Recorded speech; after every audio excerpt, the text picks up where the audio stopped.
জননীং শারদাং দেবীং রামকৃষ্ণং জগদ্গুরুং পাদপদ্মে তয়স্যিত্বা প্রণমামি মুহুর্মুহুঃ। নমস্কার। আজ নিবেদিতার ভারত দর্শনের 298তম পর্ব। গতকাল একটি অডিও তথা আলোচনা আপনারা উপভোগ করেছেন। রবীন্দ্রনাথের জন্মদিনে নিবেদিতা ও রবীন্দ্রনাথকে নিয়ে এটি বিশেষ আলোচনা। কিন্তু আজকে নির্দিষ্ট রবিবার সকাল 6টার সময় নিবেদিতার ভারত দর্শনে আপনারা স্বাগত। গতকালের পরে অনেকেই অপেক্ষায় থাকবেন জানি, নির্দিষ্ট দিনের ভারত দর্শন না পেলে অসন্তুষ্ট হবেন, হয়তো ব্রেক হয়ে যাবে। নির্দিষ্ট প্রতি রবিবারের ভারত দর্শন সকাল 6টায় আপনাদের দুয়ারে কড়া নাড়বে। সেটি যদি না নাড়ে তখন আমি নিজেও অপরাধী বোধ করব। তাই এই 298তম পর্বে গত দিনের রেসকে সামনে রেখেই স্বামীজির এই রবীন্দ্র পরিবারের সাথে বা ঠাকুর বাড়ির সাথে যে সখ্যতা, আমরা সঠিকভাবে সবাই সেটিকে হাতের সামনে পাই না। কিন্তু আমার তথ্য, আমার চিন্তা, আমার ভাবনা হয়তো অনেকটাই আপনাদেরকে সে আলোর দিশা বা সে চিন্তার এবং সে ভাবনার কাছে পৌঁছে দিতে সাহায্য করবে। তাই আজকেও ওই রবীন্দ্র ভাবনার সান্নিধ্যে না গিয়েও ঠাকুর বাড়ির সান্নিধ্যে আপনাদের পৌঁছে দেওয়ার একটা প্রয়াস রাখলাম। একটি অসাধারণ বই কিছুদিন আগে প্রকাশিত হয়েছিল। বইটির নাম হাজার বাতির ঝাড়। লেখক স্বামী মেধেশানন্দজি। তিনি এই হাজার বাতির ঝাড় শব্দটি যেখান থেকে পেয়েছিলেন সেটা এই ঠাকুর বাড়ির এক কাহিনী থেকে। সে দিয়েই শুরু করি আজকের ভারত দর্শন। স্বামীজি তার স্কুলের বন্ধু দীপেন্দ্রনাথ ঠাকুর, স্বামীজির স্কুলের বন্ধু, তার বাড়িতে এসে হাঁক দিতেন, কি হে দীপু, বাড়ি আছো নাকি বলে হাঁক পারতেন স্বামীজি। স্মৃতিচারণা করেছেন হেমলতা ঠাকুর, রবীন্দ্রনাথ ঠাকুরের অগ্রজ অর্থাৎ বড় ভাই দ্বিজেন্দ্রনাথের পুত্র দীপেন্দ্রনাথের স্ত্রী। হেমলতা ঠাকুর ঠাকুর বাড়ির কুলবধূ এবং তার আরও একটি পরিচয় রয়েছে রাজা রামমোহন রায়ের পৌত্রীর পৌত্রী। শান্তিনিকেতনে পরবর্তীকালে তিনি বড়মা নামে পরিচিত ছিলেন। বাবা দরাজ গলা ছিল তার। এই স্বামীজি সম্পর্কেও তার যে দরাজ গলার চিন্তা, সেগুলি হেমলতা ঠাকুর তার এক ডায়েরিতে লিখে গেছেন। জোড়াসাঁকো ঠাকুর বাড়ি তো আদব কায়দা মানা একটি বাড়ি, তৎকালীন একটি সংরক্ষণশীল পরিবার। কিন্তু স্বামীজি তো কোনো আইন মানার লোকই ছিলেন না। পাড়া কাঁপিয়ে ডাক। আবার স্বামীও, অর্থাৎ হেমলতা দেবী বলছে তার স্বামী ওই দীপেন্দ্রনাথ ঠাকুর, সশস্ত্র হয়ে উত্তর দিতেন, যাই ভাই নরেন। চিৎকার করে যখন স্বামীজি ডাকছেন তাকে, দীপু বাড়ি আছো নাকি, সশস্ত্র ব্যস্ত হয়ে উত্তর দিতেন, যাই ভাই নরেন। উনি ছিলেন, হেমলতা দেবী বলছেন, স্বামীজির সহপাঠী। আমাদের বাড়িতে প্রায় আসতেন। তারপর বাইরের ঘরে অনর্গল গল্প, গান এবং সশব্দ উচ্চ হাস্য চলত স্বামীজির। এমনই ছিল স্বামীজির প্রাণ মন হরণ উপস্থিতি। তিনি যখন চলে যেতেন এক অপূর্ব চিত্রকল্প ব্যবহার করে হেমলতা দেবী লিখছেন, মনে হতো যেন হাজার বাতির ঝাড়ের সবকটি প্রদীপ একসঙ্গে নিভে গেল। এইটা দিয়ে শুরু করলাম আজকের নিবেদিতার ভারত দর্শনের ওই ঠাকুর বাড়ির সাথে স্বামীজি এবং নিবেদিতার যে আরও গভীরে প্রবেশ ঘটেছিল সেগুলো আপনাদের সামনে তুলে ধরা। আলমোড়া থেকে স্বামীজি 29শে জুলাই 1897 সালে একটি চিঠি নিবেদিতাকে লিখেছিলেন, ভারতের কাজে তোমার এক বিরাট ভবিষ্যৎ রয়েছে। ভারতের জন্য, বিশেষত ভারতের নারী সমাজের জন্য পুরুষদের চেয়ে নারীর একজন প্রকৃত সিংহীর প্রয়োজন। তার কয়েক মাস আগেই আরেকটি চিঠি লেখেন আর এক নারীকে। তার লেখনীর মধ্যে দিয়ে তিনি প্রত্যক্ষ করেছিলেন এক সিংহীর ক্ষমতা, দৃঢ়তা, দেশপ্রেম, জাতীয়তাবাদ। ততদিনে স্বামী বিবেকানন্দ ফিরে এসেছেন বিদেশ থেকে, আর তার বাণী উজ্জীবিত করেছে আপামর ভারতবাসীকে। মাদ্রাজ, কলকাতায় যুবকরা বিপুল সম্বর্ধনা দিয়েছে স্বামীজিকে। অন্তঃপুরেও তার তরঙ্গ পৌঁছেছে। জোড়াসাঁকো ঠাকুরবাড়ির ভারতী পত্রিকায় 1303 বঙ্গাব্দের চৈত্র সংখ্যায় একটি লেখা প্রকাশিত হলো। স্বামী বিবেকানন্দ, লেখিকা শ্রীমতী সরলা ঘোষাল, মহর্ষি দেবেন্দ্রনাথ ঠাকুরের দৌহিত্রী, রবীন্দ্রনাথের ভাগ্নী, মহর্ষি কন্যা স্বর্ণকুমারী দেবী তথা জানকী ঘোষালের কন্যা। সেই প্রবন্ধটি পাঠ করে স্বামীজি দার্জিলিং থেকে তাকে চিঠি লেখেন, প্রভু করুন যেন আপনার মতো অনেক নামনী এদেশের জন্মগ্রহণ করেন এবং স্বদেশের উন্নতিকল্পে জীবন উৎসর্গ করেন। এই সময় থেকে তাদের পত্রালাপ শুরু হলো এবং 24 এপ্রিল 1897 খ্রিস্টাব্দে একটি চিঠিতে স্বামীজি এই ইচ্ছা প্রকাশ করেন যে সরলা বিলেতে যান এবং ভারতের সভ্যতার ঐতিহ্যের পরিচয় দিতে পাশ্চাত্যের কাছে এটা আমরা উপভোগ করব। সেই চিঠিতে তিনি লিখছেন, যদি আপনার ন্যায় তেজস্বিনী বিদুষী বেদাত্মজ্ঞানা কেউ এই সময় ইংল্যান্ডে যান, আমি নিশ্চিত বলছি এক বৎসরে অন্তত 10,000 নরনারী ভারতের ধর্ম গ্রহণ করিয়া কৃতার্থ হইবেন। যদি আপনার ন্যায় কেউ যান তবে ইংল্যান্ড তোলপাড় হয়ে যেতে পারে। আমেরিকার কথা, আমি দিন ভিক্ষুক পরিব্রাজক কি করতে পারি? আমি একা অসহায়। আপনাদের ধনবল, বুদ্ধিবল, বিদ্যাবল, আপনারা এই সুযোগ ত্যাগ করবেন কি? 29শে জুলাইয়ের পত্রে এদেশে মার্গারেট এসেছিলেন। কিসের সম্মুখীন হবে তাও স্বামীজি জাগিয়ে নিয়েছিলেন, তাকে জানিয়েওছিলেন।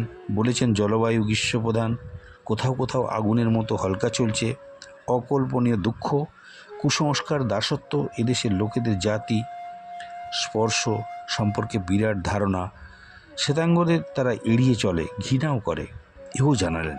শ্বেতাঙ্গদের তোমরা খামখেয়ালি মনে করবে এদেশের মানুষদের, সেগুলো সব তাকে জানালেন। কিন্তু 28শে জানুয়ারি 1898 খ্রিস্টাব্দে মার্গারেট পৌঁছে গেলেন কলকাতায়। স্বামী বিবেকানন্দের সঙ্গে সরলা দেবীর প্রত্যক্ষ যোগাযোগ ঘটল মিস মার্গারেট নোবেল ভারতে এসে পৌঁছানোর পরই। নিবেদিতার সঙ্গে সরলার দ্রুত ঘনিষ্ঠ বন্ধুত্ব গড়ে উঠল। তারা প্রায়ই পরস্পরের কাছে যাওয়া আসা করতেন। দুজনেরই কেন্দ্র ছিল বিবেকানন্দ, যিনি এই দুই মহামনীষীর বা মহামহিষীর মধ্যে জ্বালিয়েছিলেন আধ্যাত্মিক দীপশিখা, ভেঙে গড়ে নতুন করে তৈরি করেছিলেন এই দুই ব্যক্তিত্বকে। আমরা দেখব 1867-তে 28শে অক্টোবর নিবেদিতা জন্মেছিলেন আয়ারল্যান্ডে, আর 1872 খ্রিস্টাব্দে অর্থাৎ 5 বছর পরে 9ই সেপ্টেম্বর জোড়াসাঁকো ঠাকুর বাড়িতে জন্ম হয়েছিল সরলার। স্বামী বিবেকানন্দের সরলা এবং নিবেদিতাকে নির্বাচন করার প্রেক্ষাপটটা একটু দেখা যাক। যে কোনো সাধারণ বিদেশি নারীকে ইংল্যান্ড থেকে এদেশে নিয়ে এসে তাকে নিবেদিতা করেননি স্বামীজি, এবং সরলাকেও নির্বাচন করার পেছনে ছিল সেই একই দৃষ্টি। মার্গারেট নিবেদিতা হওয়ার পথটা দেখা যাক। বিভিন্ন স্কুলে তার শিক্ষয়িত্রীর ভূমিকা এবং স্বামীজিকে সেই সব স্কুল দেখানো এবং তার মানসিকতা স্বামীজিকে ভারতবর্ষের উপযোগী বলে মনে হয়েছিল, তাই তাকে এদেশে আসার অনুরোধ জানিয়েছিলেন। কিন্তু এই সরলা দেবীকে, যিনি কলকাতার এক বর্ধিষ্ণু পরিবারে জন্মগ্রহণ করেছিলেন, তাকে স্বামীজি কীভাবে কাজে লাগাবেন? কলকাতায় আসার পরে লর্ড কারমাইকেলের বাড়িতে একটি সভায় পরিচিতি হলেন কলকাতার অভিজিত সমাজের সঙ্গে, জোড়াসাঁকো ঠাকুর বাড়ির সঙ্গে। বন্ধুত্ব হলো সরলা দেবী এবং তার মামাতো ভাই সত্যেন্দ্রনাথ ঠাকুরের পুত্র সুরেন্দ্রনাথের সঙ্গে। শুরু হলো যাওয়া আসা, বন্ধুত্ব। স্বামীজির সঙ্গে ওই বাড়ির যোগাযোগের সূত্র হলেন নিবেদিতা। যদিও কৈশোরে মহর্ষি পুত্র দ্বিজেন্দ্রলালের পুত্রের কথা আগে বলছিলাম, দীপেন্দ্রনাথের সঙ্গে বিদ্যালয়ের সহপাঠী ছিলেন নরেন্দ্রনাথ। জোড়াসাঁকোর বাড়িতেই যাওয়া আসা তার প্রায় ঘটত। রাজনারায়ণ বসুর কন্যার বিবাহের রবীন্দ্রনাথ রচিত সঙ্গীতের রিহার্সালে ব্রাহ্ম সমাজের সুগায়ক নরেন্দ্রনাথের অংশগ্রহণের কথাও আমাদের জানা আছে। যার প্রশান্ত পাল লিখিত রবীন্দ্র জীবনীতে তার ঐতিহাসিক ব্যাখ্যাও আমরা পাই। সেই বিখ্যাত দর্শন ও প্রশ্ন তরুণ নরেন্দ্র মহর্ষি দেবেন্দ্রনাথকে যে করেছিলেন, আপনি কি ঈশ্বর দর্শন করেছেন? এ তথ্যও সুবিদিত। কিন্তু তখনও নরেন্দ্রনাথ বিবেকানন্দ হয়নি, সিমলার বিশ্বনাথ দত্তের পুত্র মাত্র। নরেন্দ্রনাথ বিবেকানন্দ না হলে এ তথ্য সকলের অজ্ঞাত থেকে যেত। নরেন্দ্রনাথ দত্ত নয়, স্বামী বিবেকানন্দের সঙ্গে জোড়াসাঁকোই ঠাকুর বাড়ির যোগসূত্র ছিলেন নিবেদিতায়। এবার শুরু হলো নিবেদিতার নিজেকে সম্পূর্ণ ভেঙে নতুন করে তার গুরুর ইচ্ছা অনুযায়ী গড়ে তোলার তপস্যা। হয়ে উঠলেন স্বামীজির বজ্র। নিবেদিতা তার জীবন কাহিনীতে ভারতবর্ষে এসে যেভাবে তিনি এই পরিবারের সাথে যুক্ত হলেন, এই বজ্রস্বরূপ নিবেদিতা যদি বজ্র হন, তাহলে সরলা হলেন কুশমুক্ত কৃপানলতা। ঠাকুর বাড়ির অন্দরমহলের গ্রন্থাগার তুলনা করেছেন তাকে জোয়ান অফ আর্ক তার সঙ্গে। ভারতের প্রথম চারণী তার মধ্যে প্রকাশিত হয়েছিল সাহিত্য, সঙ্গীত, স্বাদেশিকতায় প্রধান, বাকি দুটো তারই প্রকাশের বাহক মাত্র। এই স্বাদেশিকতা, এই দেশপ্রেম ও তার সঙ্গে দীপ্ততা, তেজ স্বামীজির মনোযোগ আকর্ষণ করেছিল। ভারতের, বিশেষ করে বাংলার তখন ভীষণ প্রয়োজন ছিল এই সাহস, এই তেজস্বিতা এবং সর্বোপরি দেশপ্রেম। না কোনো পুরুষের কাছে তিনি এটা দেখাতে পাননি, ঠিকই দেখতে পেয়েছিলেন প্রাচ্য প্রতীচ্যের দুই নারীর মধ্যে। আহ্বান করেছিলেন তাদের। সরলার পিতা ও মাতা জানকীনাথ ঘোষাল এবং স্বর্ণকুমারী দেবীর রাজনৈতিক চেতনা ও দেশভক্তি সঞ্জীবিত করেছিল তার কন্যাকে। শিশুকাল থেকেই মাত্র 13 বছর বয়সে বেথুন স্কুল থেকে এন্ট্রান্স পাস করেন তিনি।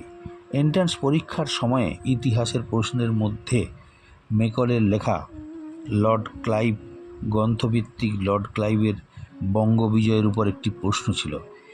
মেকলের লেখায় বাঙালিদের প্রতি হেয় ভাব ছিল।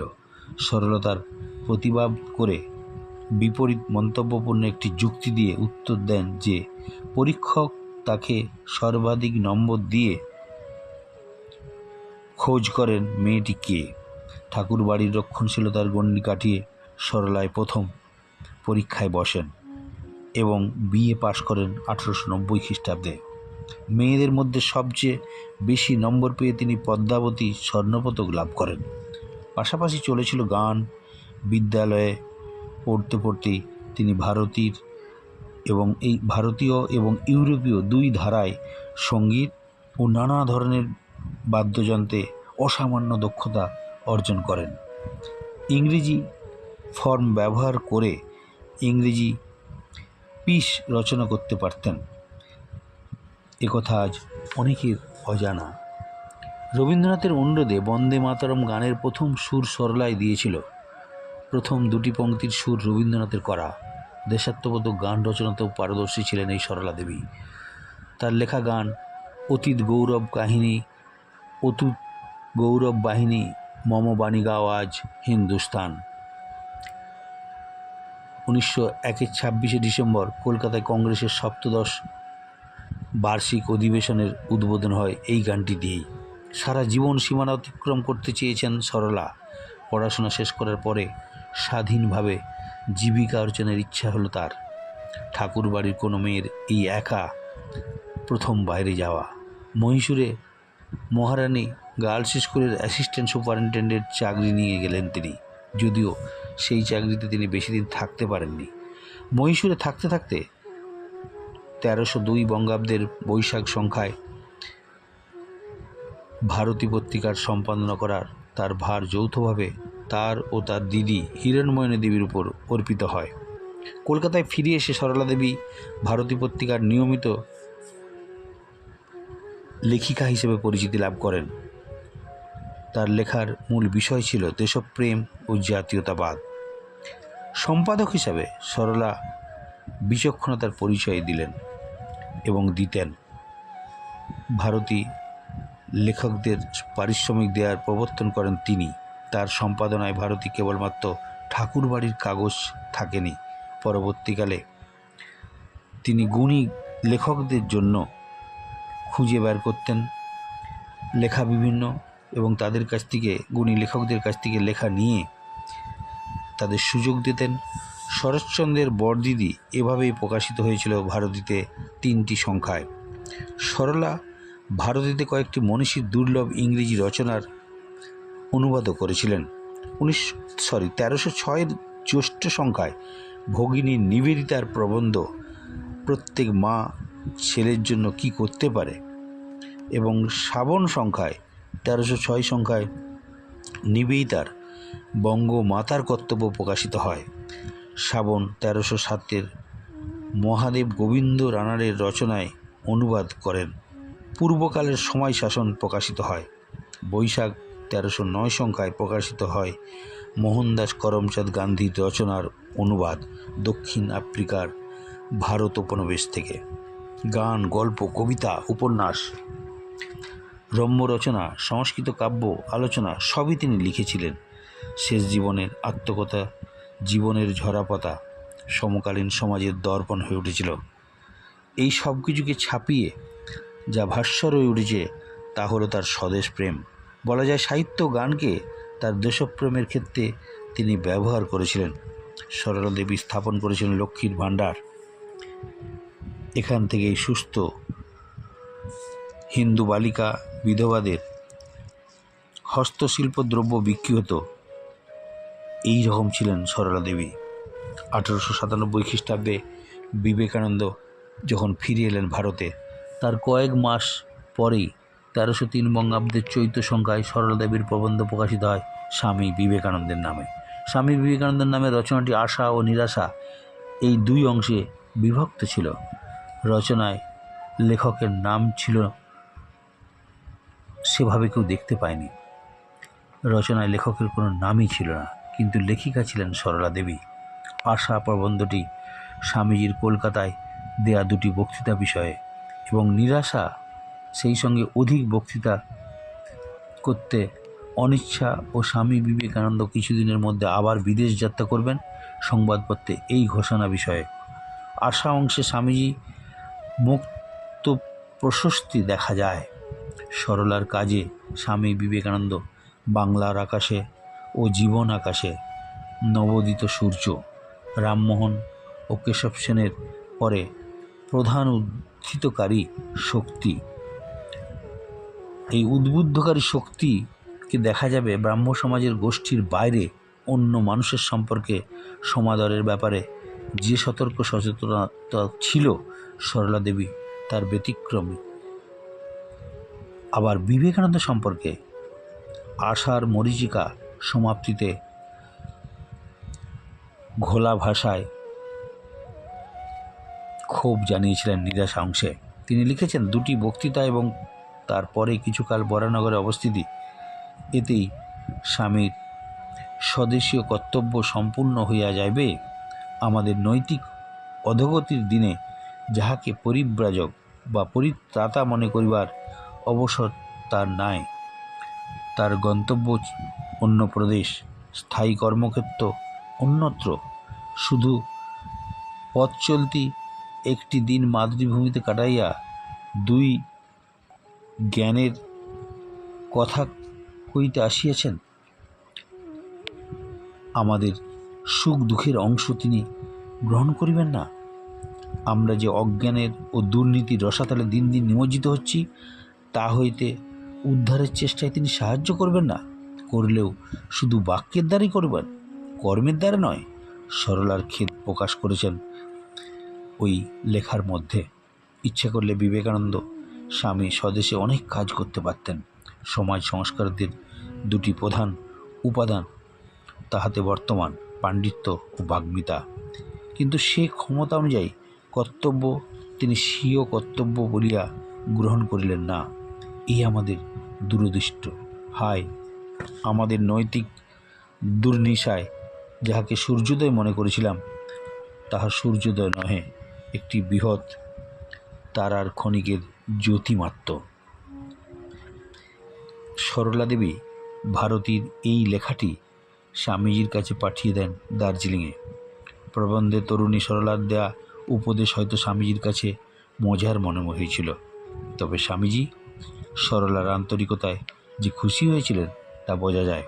তিনি সরলাকে এক চিঠিতে উত্তর দিয়েছিলেন এবং সরলার নিরাশা অংশে অভিযোগের উত্তরও সেখানে ছিল।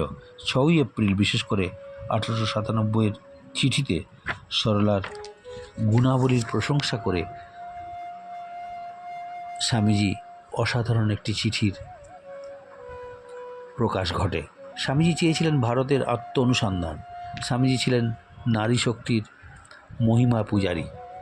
তিনি সম্ভাবনা দেখেছিলেন এই ভারতীয় সংস্কৃতির বিস্তারে নারী শক্তি সক্রিয় হয়েছে। স্বামী বিবেকানন্দ চেয়েছিলেন সরলা বিদেশে যান এবং পাশ্চাত্য জাতি সরলার মতো বিদুষী রমণীকে দেখুক।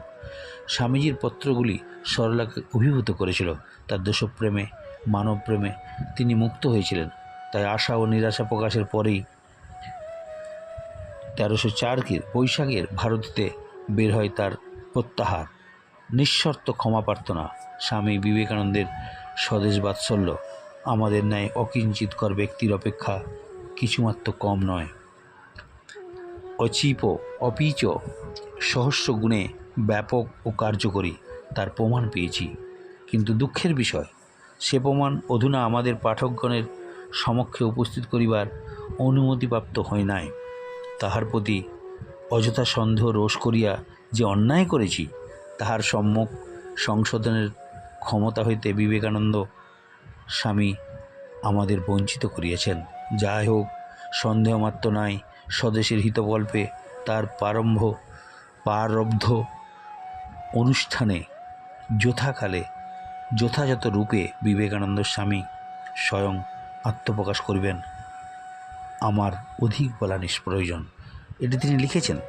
আমরা এই রকম অনেক ঘটনা বা এই রকম সরলা দেবীর চিঠির মধ্যে আমরা পাব।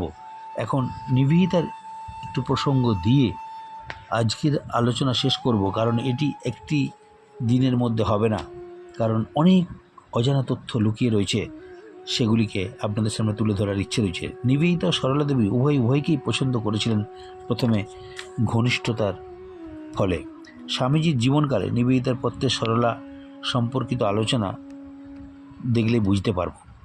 নিবেদিতা কালীতত্ত্ব বিষয়ে দুটি প্রকাশ্য বক্তৃতা দেন।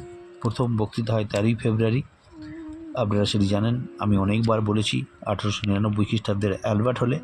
এই সভায় সরলা দেবী সহ কলকাতার বিশিষ্ট ব্যক্তিরা উপস্থিত ছিলেন। দ্বিতীয় বক্তৃতা ছিল 28 মে 1899 কালীঘাটে। বিশিষ্ট ব্যক্তিরা সেখানেও উপস্থিত ছিলেন মন্দির প্রাঙ্গণে।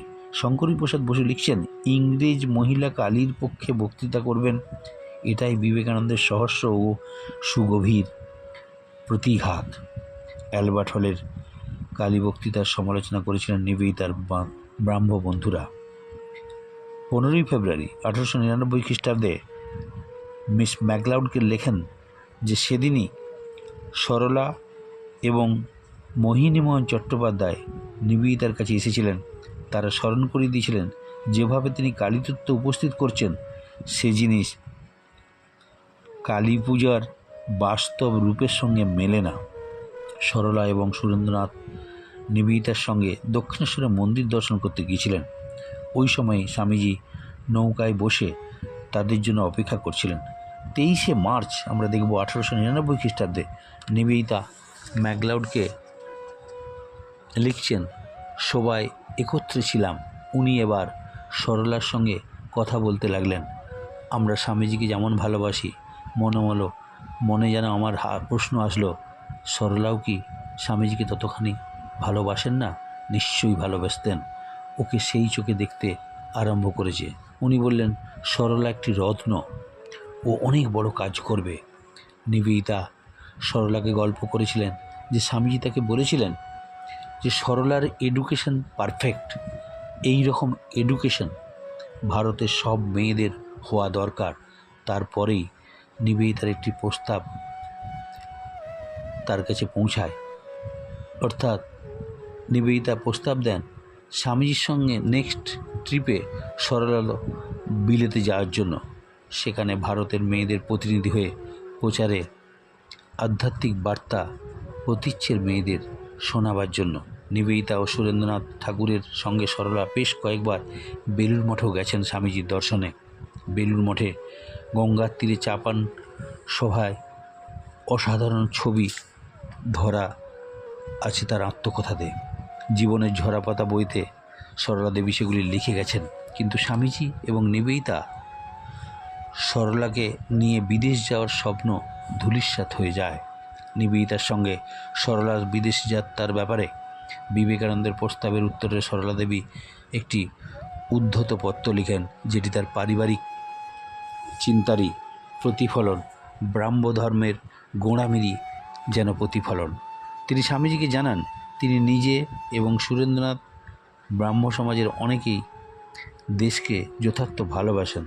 তারা স্বামীজির কাজকর্ম সম্পর্কে খবর রাখেন এবং স্বামীজি ও নিবেদিতার সঙ্গে কাজ করতে পারলে সুখী হবেন, কিন্তু তাদের যোগ দেয়া সম্ভব একটাই সত্ত্বে, যদি স্বামীজিরা শ্রীরামকৃষ্ণের ভজনা পুরোপুরি বন্ধ করেন, এবং এই শর্ত পূরণ করা প্রয়োজন ঠাকুর পরিবারের সম্মান রক্ষার্থে।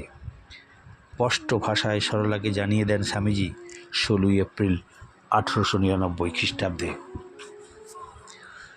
মহাশয়াসু, আপনার পত্রে সাতিশয় আনন্দ লাভ করিয়াছি। যদি আমার গুরু ভাতৃদিগের কোনো একটি বিশেষ আদরের বস্তু ত্যাগ করিতে অনেক শুদ্ধ সত্য এবং যথার্থ স্বদেশিতৈষী মহাত্মা আমাদের কার্যে সহায় হন, তা হইলে সে ত্যাগে আমাদের মুহূর্তমাত্র বিলম্ব হইবে না, বা এক ফোঁটাও চোখে জল পড়িবে না জানিবেন এবং কার্যকালে দেখিবেন। তবে এতদিন কাহাকেও তো দেখি নাই সে প্রকার সহায়তা অগ্রসর হতে। 2-1 আমাদের হবি অর্থাৎ খেয়ালের জায়গায় তাহাদের হবি বসাইতে চাইয়েছেন।